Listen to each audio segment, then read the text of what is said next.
les chiffres, vous les avez d'ailleurs dans le dossier, dans les équipements, dans les réseaux, mais on s'est aussi aperçu que les régions investissaient énormément de moyens financiers et humains dans l'accompagnement des politiques numériques éducatives. Et donc l'ARF a décidé de mener une enquête auprès des régions françaises. Et alors cette enquête a été menée fin juin, début juillet. Nous avons dépouillé donc les résultats en septembre. On l'a vu avec les régions pour finaliser un peu. Et donc c'est ça qu'on va vous présenter ce matin, en sachant c'est une image avec des tendances un peu avant la rentrée 2011. Alors je commencerai d'ailleurs par vous faire quelques petites précisions méthodologiques, parce que c'est une enquête qui a été un peu complexe. Et puis après, on va voir que 3 points ont été évoqués: la maintenance technique des équipements et réseaux, l'assistance aux usagers, qui sont essentiellement les professeurs, et puis les questions de formation continue des personnels. Alors ça va être les 3 points qui ont été évoqués. Je poserai quelques questions subsidiaires qui ont été avancées par les régions. Et puis on va faire quelques premiers enseignements tirés de cette enquête, quelques pistes de travail qui ont été proposées par des régions. Et puis nous terminerons par une conclusion, d'ailleurs avec des échanges avec vous. Alors, s'agissant d'abord des précisions méthodologiques. Alors, ce qu'on peut vous dire, c'est que sur les 26 régions qui ont été interrogées, puisqu'à l'époque Mayotte n'était pas membre de l'ARF, 22 régions ont répondu, c'est les 22 régions métropolitaines. Donc on a toutes les régions métropolitaines. Ce qui est quand même un échantillon quand même très intéressant. Alors ça, c'est une première chose. Deuxième chose, on a eu quand même des difficultés qui sont à la fois techniques et politiques, de dissocier maintenance technique et assistance aux usagers. Parce que souvent, c'est techniquement les mêmes personnes qui font un peu... Enfin, ça arrive que ce soit les mêmes personnes qui fassent les deux, dans les lycées.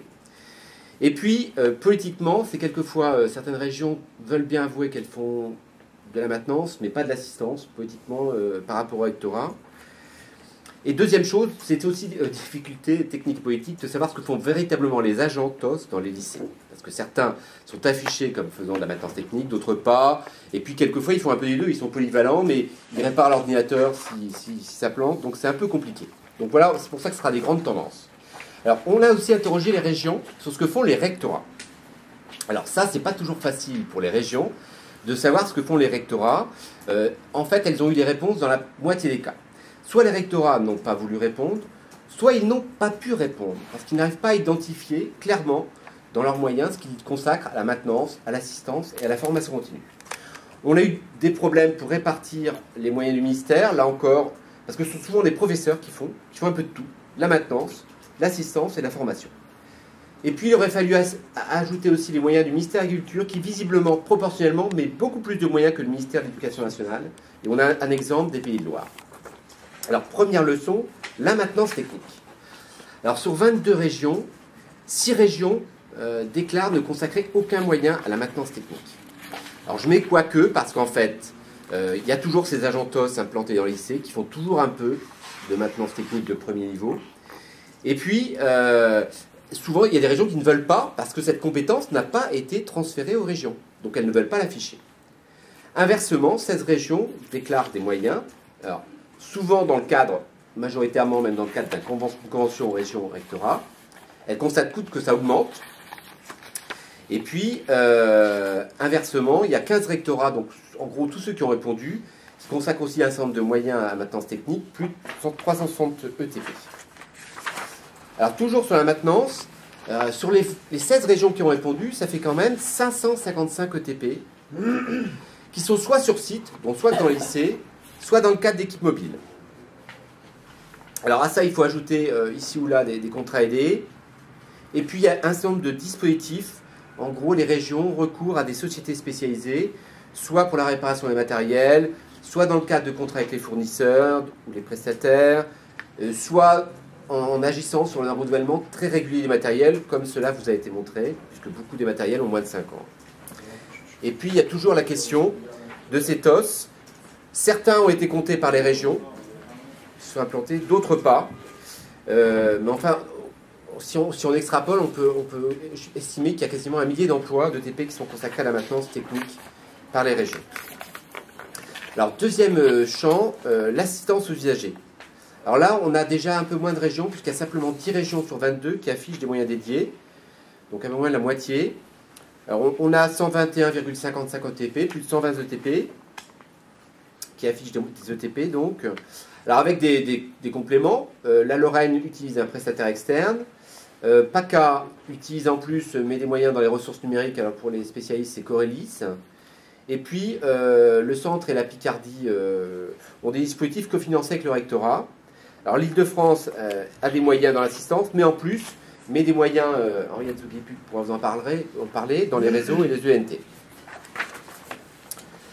Alors pour les rectorats, les régions ont réussi à avoir des renseignements pour 13 rectorats, avec une plateforme académique de premier niveau, alors notamment celle du Grand Ouest, Caen, Nord, Rennes, et puis une hotline aussi de premier niveau qui est à Toulouse. Alors AC150 ETP, là-dedans il y a des heures sup d'enseignants et des charges horaires qui ont été comptabilisées, et il y a des endroits où ça n'a pas été comptabilisé. Par contre, ce que disent toutes les régions et ce qu'avouent à demi-mot les rectorats, c'est que ces moyens sont en baisse du fait de la RGVP. Tout ce qui était des charges horaires et heures supplémentaires enseignants, ça baisse année après année. Donc c'est un volume important, mais qui est en baisse régulière ces dernières années, avec notamment la RGVP, donc la révision générale des politiques publiques. Alors, dernier champ étudié, c'est la formation continue. Alors, en fait, normalement, c'est typiquement de la compétence du ministère de l'Éducation nationale, sauf que 2 régions ont consacré, alors certes, des formations très ciblées pour former des personnels enseignants référents aux usages des ENT, puisqu'elles ont mis des ENT en marche comme toutes les régions. Mais bon, très majoritairement, ce sont effectivement les rectorats. 11 rectorats, on a les réponses de 11 rectorats, ça correspond à plus de 180 ETP, mais dont 111 en Rhône-Alpes, qui est vraiment largement au-dessus du lot. Alors, avec des crédits en baisse de la formation continue, c'est-à-dire des crédits à la fois consacrés aux sessions de formation, mais aussi au meilleur remplacement des professeurs, quand ils ne sont pas devant élèves. Et puis à tout ça, il faut ajouter, bien sûr, des heures sup et des charges horaires dont je vous ai parlé, qui sont toujours en baisse. Alors, on s'est amusé à faire un petit palmarès pour les rectorats qui ont répondu. Alors, il y a les bons élèves, c'est-à-dire ceux qui à la fois ont répondu et mettent des moyens très importants. Alors, j'ai déjà cité Lyon, mais il y a aussi Clermont-Ferrand, Nantes et Grenoble. Après, il y a ceux qui ont répondu, donc les rectorats d'Amiens, d'Aix-Marseille, Nice, Poitiers, Rennes et la Corse.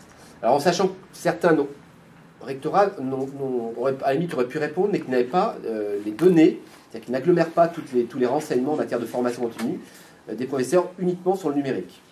Et puis, bon, copie blanche, c'est tous les autres, donc ceux qui n'ont pas voulu ou pas pu répondre. Alors, les régions ont rajouté des commentaires dans leur réponse. Alors, des régions ont insisté sur les expérimentations qui sont menées dans les manuels et ressources pédagogiques numériques. Alors, la première, c'était la région Centre à la rentrée 2010, et maintenant, on a aussi Rhône-Alpes et Auvergne. Certaines régions mettent à disposition des PC portables, des tablettes numériques, c'est l'exemple Midi-Pyrénées, Languedoc-Roussillon notamment, mais d'autres, Aquitaine, etc. Toutes les régions ont le souci d'essayer de travailler avec les départements, mais c'est plus ou moins facile. Et puis, toutes les régions déploient des ENT. Et puis, il y a donc d'autres équipements, les TBI, les TNI, que vous connaissez certainement. Alors, côté rectorat, ce qui était très étonnant, c'est que les régions ont insisté sur le rôle du réseau CEREN-CNDP, sur laquelle s'appuient les rectorats plus ou moins, en sachant quand même que ce réseau, avec les CRDP et les CDP, souffre aussi de la politique du RGVP. Alors, les premiers enseignements, quand on additionne un peu les moyens consacrés par les régions au développement du numérique éducatif, on obtient quand même plus de 667 ETP. Alors, auquel il faut ajouter donc les régions d'outre-mer et puis le rôle d'éthos polyvalent dans les lycées qui sont souvent utilisés, ce qui fait qu'on dépasse certainement ce chiffre. Par contre, la tendance, c'est que toutes les régions déclarent accorder de plus en plus de moyens à ces politiques. D'une part, parce qu'elles développent des ENT, des ressources numériques, donc en fait, il y a une demande quand même des lycées, parce que les rectorats en consacrent quand même de moins en moins, et parce qu'il y a une demande. En gros, c'est un peu la rançon du succès quand même. Elles sont, et il semblerait qu'à cette rentrée, ces moyens sont encore de plus en plus importants. Alors, côté rectorat, on obtient tout confondu 500 ETP. mais toujours avec la réserve qu'il faut ajouter ici ou là quand même des heures supplémentaires et des charges horaires d'enseignants qui ne sont pas toujours très bien comptabilisées. Bon, il y a quand même une différence, c'est que les régions, c'est les ETP, c'est des emplois, alors côté éducation nationale, c'est souvent des heures supplémentaires et des moyens horaires, c'est pas des... Alors, les rectorats consacrent visiblement de moins en moins de moyens. Vous savez que il y a eu la création, surtout à cette rentrée 2010, mais surtout 2011, d'une indemnité référente pour usage pédagogique numérique, qui est quand même visiblement moins intéressante pour les enseignants. Et donc, ça se substitue peu à peu aux heures sup et aux décharges horaires, mais c'est moins choisi par les enseignants parce que c'est moins intéressant financièrement. Et côté rectorat, c'est très très variable quand même. On n'a pas deux situations pareilles entre deux rectorats. C'est là qu'on s'aperçoit qu'il n'y a plus un seul ministère, mais il y a, comme le dit je ne sais plus qui, 30 ministères de l'éducation nationale en académie. Parce que les déclinaisons sont vraiment très très très diverses. Quasiment plus que les régions, qui ont pourtant une autonomie beaucoup plus importante. Alors en termes de pistes de travail, nous avons simplement fait quelques citations des régions qui ont répondu. Pour la maintenance technique, certaines régions considèrent que ce n'est la raison pas de leur région, ça n'a pas été transformé avec les moyens afférents par l'État. Après, il y a des propositions pour essayer de répartir un peu les rôles entre les régions et l'État, entre maintenance, assistance aux usagers et formation. Alors, je vous ai donné un petit florilège de réponses, en sachant qu'il y a quand même des régions travailler avec les rectorats pour essayer de définir justement qui doit faire quoi et de se répartir les rôles. Alors, il y a des choses assez classiques, maintenance d'un côté, assistance, formation de l'autre, des choses beaucoup plus complexes entre maintenance de premier niveau et maintenance plus importante et formation, assistance. Et puis, il y a des réponses encore plus complexes où on dissocie dans la maintenance ce qui relève de rectorat, ce qui relève d'une compétence partagée. Donc là, il y a certainement besoin d'une clarification, puisque les situations varient un peu selon les académies. Et pour terminer cette présentation et en conclusion, je ferai simplement une remarque. On citait du rapport Forbous en 2009. C'est-à-dire que visiblement, en France, les lycées, enfin les collèges et lycées sont au 8e rang européen pour l'équipement en ordinateur, et même mieux pour les lycées.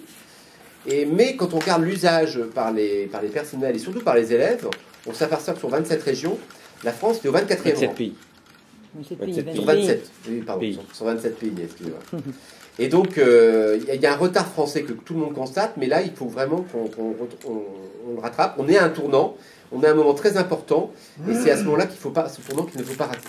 Ouais.